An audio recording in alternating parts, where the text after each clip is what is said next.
Hey, welcome to episode 2. And I had to make notes for this. So, the title is Why Not Needing a Man is Like Not Needing Oxygen, How to Blossom and Believe in Love. So, I'm in the garden where there's so many beautiful things blossoming. So, it's a really appropriate place to be to talk about this. Before Blossom and Believe was conceived, I had myself styled as the Serenity Stylist and the Serene Traveller, and the goal was to guide people on how to cultivate serenity at home, at work, in themselves, make it a way of life, not just something that you do when you're down. And I love it, and I decided to really and kind of box it in and make it more of a business offering than something that I coach on for this reason, because I was saddened and really caught off guard. I guess I couldn't believe that I didn't see it before, but on contemplating, it was so evident how the enemy was rampant in my own community in Sheffield. Let me tell you why. So, I still do these workshops called Tea and Transformation, and I'm going to take a sip, excuse me. And it's a beautiful way to do group coaching because not everybody is abundant enough to access one-to-one coaching because it's a very specialist field. I'm a master transformation coach, and those that can afford do pay, and that helps to fund people that can't afford to reach that amount. But the whole point is, in a group workshop, I'm able to make that so budget friendly because a group of women kind of add up to the time that I would give one person.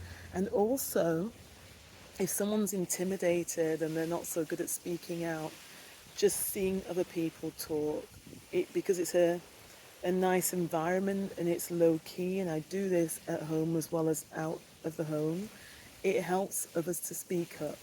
And sometimes they'll come as friends, and that helps too. And on a one-to-one again, unless someone's quite sure of themselves, it's not impossible because I'm very easy to talk to, but it can take a while for someone to feel that they really do want to be vulnerable, so to speak, although there's nothing to be vulnerable about. It's a wonderful, wonderful thing. But anyway, the point being, I was doing this coaching, and so serenity styling, as I say, it's all about having a serenity lifestyle.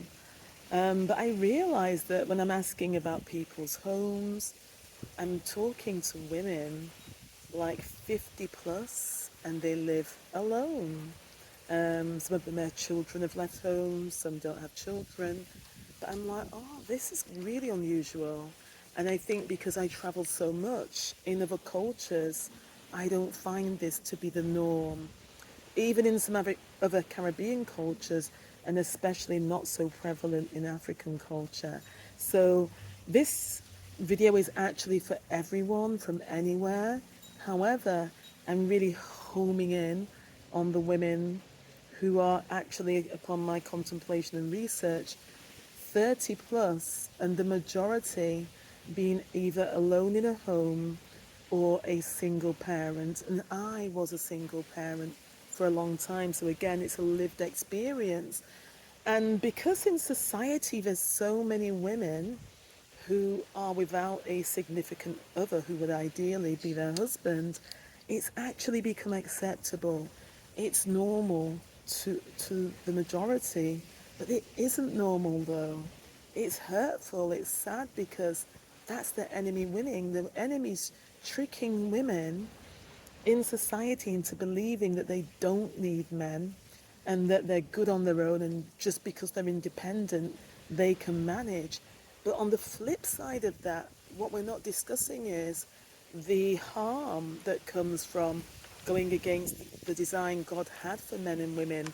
And some of you might not like this, but the fact of the matter is, if you as a woman were not meant to live with a helpmate, as it was called in the Bible, who becomes, you journey to love, and because you both would have been ideally primed for a respectful relationship where the man and the woman both know what their role is in the ecosystem of the home and family.